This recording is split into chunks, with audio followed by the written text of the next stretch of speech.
ചേർത്തലയിൽ ഒരു കൂടത്തായി രൂപപ്പെടുകയാണെന്ന് നമുക്ക് സംശയിക്കാം.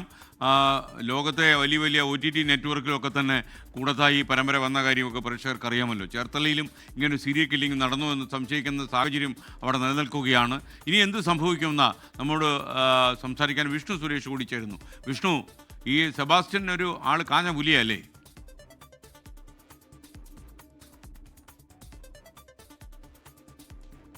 സെബാസ്റ്റ്യൻ ഒരു വൻ ക്രിമിനൽ തന്നെ എന്നാണ് പോലീസ് ഇതുവരെ ചോദ്യം ചെയ്യുന്ന ഘട്ടത്തിലൊക്കെ മനസ്സിലാകുന്നത്. അതായത് ഒരു തരത്തിലുള്ള ലീഡും കൊടുക്കാതെ പോലീസിനെ അങ്ങോട്ടും ഇങ്ങോട്ടും ഒക്കെ മാറ്റിമറിച്ച് നടത്തുന്ന ഒരാളാണ്. അതായത് ഇയാൾക്ക് കുറ്റവാസന ചെറുപ്പം മുതലേ ഉണ്ട് എന്ന തരത്തിലുള്ള വിവരങ്ങളാണ് ലഭിക്കുന്നത്. പക്ഷേ പോലീസിന് അങ്ങനെ ഈ കേസ് വിട്ടുകളയാനാവില്ല, ഇതുവരെ എത്തിച്ചതാണ്. അതുകൊണ്ട് അതിന്റെ അറ്റം കാണാനുള്ള തീരുമാനത്തിലേക്ക് പോലീസ് എത്തിയിരിക്കുന്നു.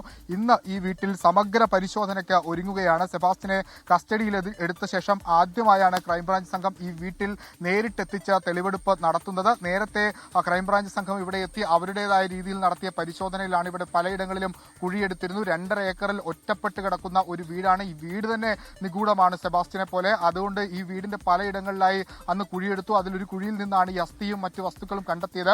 അത് കുറച്ച് ഭാഗങ്ങൾ മാത്രമാണ് ഉണ്ടായത്. അതുകൊണ്ട് തന്നെ ക്രൈംബ്രാഞ്ച് സംശയിക്കുന്നത് സ്വാഭാവികമായും ഈ വീടിന്റെ മറ്റിടങ്ങളിൽ ഇത്തരം അവശിഷ്ടങ്ങൾ കണ്ടെത്താനുള്ള സാധ്യതയുണ്ട്. അതിനവർ പ്രധാനമായും പോയിന്റ് ചെയ്യുന്ന 3 പോയിന്റുകൾ, ഒന്ന് ഈ 2 കുളങ്ങളും അതോടൊപ്പം തന്നെ ഈ നേരത്തെ അസ്ഥി ലഭിച്ച ലോകത്തെവിടെയായാലും ഏത് സമയത്തും 24 വാർത്തകളും ഓഗ്മെന്റഡ് റിയാലിറ്റി പാക്കേജുകളും എക്സ്പ്ലെയിനറുകളും വിശദമായി കാണാൻ ഞങ്ങളുടെ യൂട്യൂബ് ചാനൽ നിങ്ങൾക്ക് സബ്സ്ക്രൈബ് ചെയ്യാം.